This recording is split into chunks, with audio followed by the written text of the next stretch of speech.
All right, guys, we are going through another video, a stand-up special. It's Patrice O'Neal again, Elephant in the Room, one of my favorite comics of all time. And this joke right here, this special in general is incredible, but this joke right here, it's about like relationships. And he just came off of talking about kittens and puppies being dead. It's crazy how he transitions into this situation here. So let's just jump into it and see how it goes.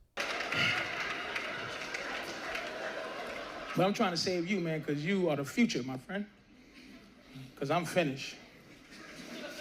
I'm stuck in a relationship. Done. Done.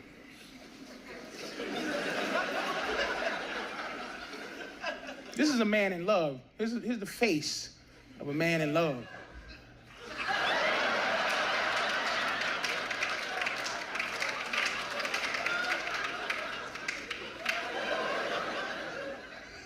And the face of a woman in love is like, yay, yay, I'm in love.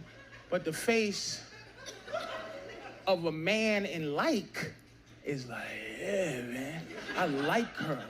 And women are like, where's this going? His facial expressions are just amazing in this special. The things that he does with his face, nobody does it the way that he does. And just in general, his jokes. This is where Patrice O'Neal is, these style of jokes and this type of stand-up comedy has spawned off so many comics. Like I'm talking about like Shane Gillis, even Kevin Hart. Like there's a story about him throwing a phone book at Kevin Hart one time. I'll tell you guys about that. But he's incredible. He's absolutely insane. Why does it have to go somewhere? It's just cool right now. Like, here's the best relationship in the world is when the woman loves you and the man likes her. So if I like you and you love me, that's perfection. Because I like is like that's when he's happy to see you and happy to hear you and you doing things that don't disrespect the happen. You lie about liking sports and you do all kind of things. I know that sounds like ridiculous, but I'll put it in vaginal terms for you. Watch what he does here. It's amazing that's just amazing what he does here. And I've never seen Dave do this. And I don't think I've ever seen comics do this at a level that he does. Because I see the faces like, huh? And then guys go, hey, I don't know what you're talking about. Like, but guys do. I speak fluent dude, man. I understand how we are. I'm going to tell you why. Okay, ladies, how many times has there been a guy in your life, or guys where there's been men in your life who want to sleep with you, but you didn't want to sleep with him? Zillions, you can't count it. So what that means, there's a philosophy there, meaning you are sexable. He wants to sleep with you, but just because you are sexable don't mean I'm sexable, right? Same thing with love. Just because I'm lovable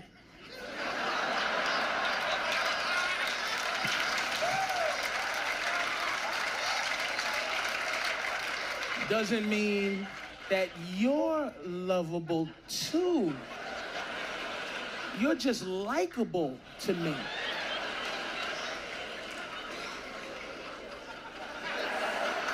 You didn't do for me what I did for you to feel that way. You understand what I'm saying? It's amazing how he did that. Like he pins the audience basically against each other, but in a way where we all laugh at the end. You know what I mean? And for him to basically say, like, we as men like you, but you love us, basically. That makes it like because we like you, that means you're sexable, you're fuckable. Which, if you think about kind of what goes on in the world and what's going on, how just look at Instagram.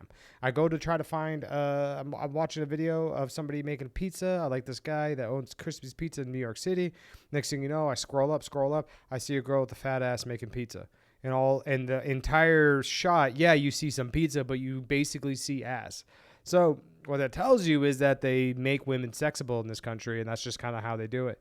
It's because if you are, in how they do it, they use sex sells. That it's been something that they've learned back in the 50s and 60s, that sex sells, and that's what they kind of do. And that's why we're propped up to do things like that. And then, next thing you know, you end up in a situation and spending a bunch of money on OnlyFans. I don't know. I've never done it before.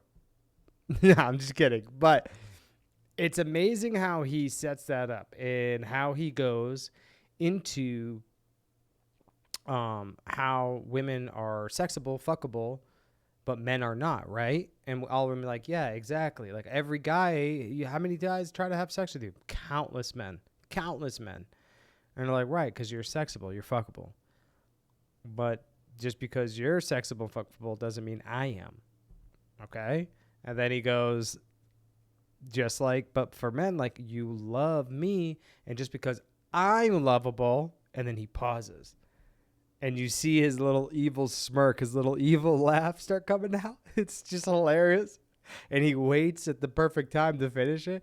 Doesn't mean you're lovable. It's just, you don't see comedy like that. And this is this is literally in the times of the Me Too movement. Just the Michael Vick stuff. Like, he just came off of talking about dead puppies and cats. And like now he's going into women being fuckable and not lovable. Like, how can you do that? Well, you got to be a savage of a comedian to do that, and that's what we're watching right now. Let's get going here, and this bit's almost over, and then he's going to transition to something else, but let's just go ahead and finish it out. It's very simple. So if you just wait for me to love you, then you'll be all right. You might have to wait a while. But men don't have the option to muscle you like you muscle us. You got to either shit or get off the pot. We've been together this many months, and it's time for us to discover where, but men don't say nothing like that to muscle you, man. That's I can't go, look, we've been going out for a week now. It's time for you to roll these panties down, because it's been too long. I've been buying you drinks, and you got to either shit or get off the pot. And now basically he's saying like how women can muscle you into love, but I can't muscle you into having sex, which is, it's just crazy that how he gets away with this stuff. You have to be so good. That's the thing about Patrice O'Neal. Like, a lot of people forget, he's very, very smart, very educated, to a point where he would go on news channels and people would try to challenge him about how jokes start. There's one of them that I saw was somebody was challenging him about how jokes and how it was like a sexual joke, a rape joke or something. And they're like, that's never funny. And he's like, how do you know what funny is? You don't do stand up. And you don't, but he's like, they're always a bad joke. And then he said, good jokes and bad jokes are both born from the same place. You don't know if it's good or bad until you try it. So you don't do stand-up, so how would you ever know anything? That's like me telling you how to do your job. I don't know how to do your job.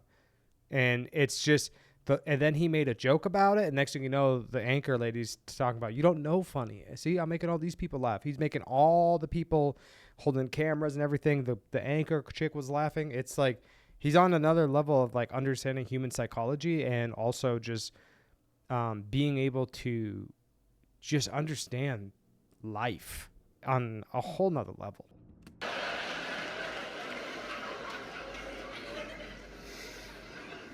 But when your woman loves you, it's very difficult to get past that, man. A woman's love is so beautiful, man. Men's love is not as beautiful. It ain't pure, because it's a work, it's job. I look at my girl laying there, I be like, yeah, oh, man. I want to call out sick from love. I be like, damn. But she's sleeping right there. I be wanting to give the call in sick voice. I can't make it to love you today. I gotta. But when your woman love you, man, you feel weird. I try to start arguments with my girl all the time, just so that she love me less, because the way she love me is just too much. I'm like, damn. It's not necessary. But she loves, man, and love for a woman embodies everything. It's like, she's concerned about my health, Ain't no man in here ever asked how their woman's health is. Ever. Look at this nigga laughing. How long y'all been together, by the way, bro? 2 years. Have you ever asked her a health question? Never. It ain't happening. We don't know when last time she checked her titties for lumps. Anybody's man ever asked me, you check your titties for fucking lumps? No. If you take pills, do your man go, have you taken your pills? No, we don't give a shit. Just knock your pills off the guy. Move. What's all these pills, you sick bitch?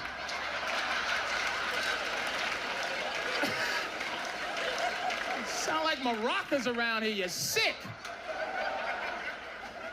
And it's not because we don't care about you. It's just the way we care is not the way, you know. Men don't care about health in general. We don't care about being sick. I should be getting prostate checks every week. I should be at least doing my own prostate check. You can, if your prostate's swelled up, you can put your own finger in your booty, right? To see if your prostate swelled, because you can't, but look, all of that, I'll never know, because I'm not gonna stick, I'll let my prostate fall out my asshole first. I'll be walking, it'll fall on the ground. I'll be like, is that my prostate just fell out my asshole?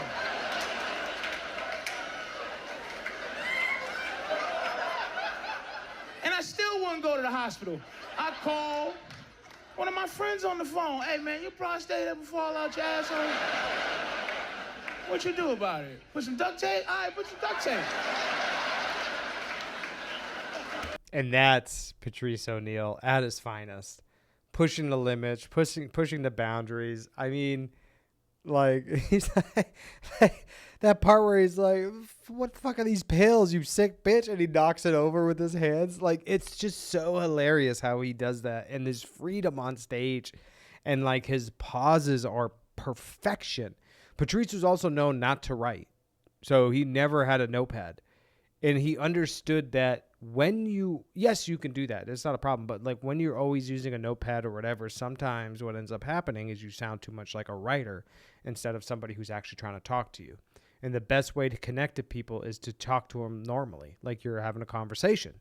You see this in work settings and meetings and this and that. When somebody's a little too over the top, you're like, this is fake. I'm over this. But when somebody's actually reasoning with you, and I would say that, in my opinion, how most managers who are really good would be able to talk to you at like a human level, like where it's just a regular casual conversation.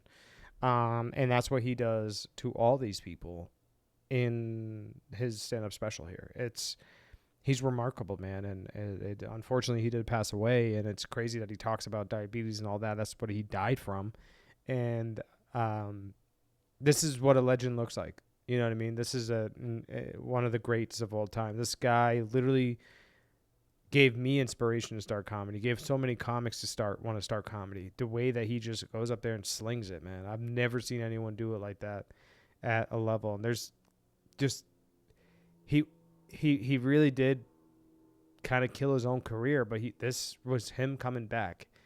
He just was killing his own career. He had the roast battle that helped him to come back, and then this. And then he passed away, unfortunately. But, that's life.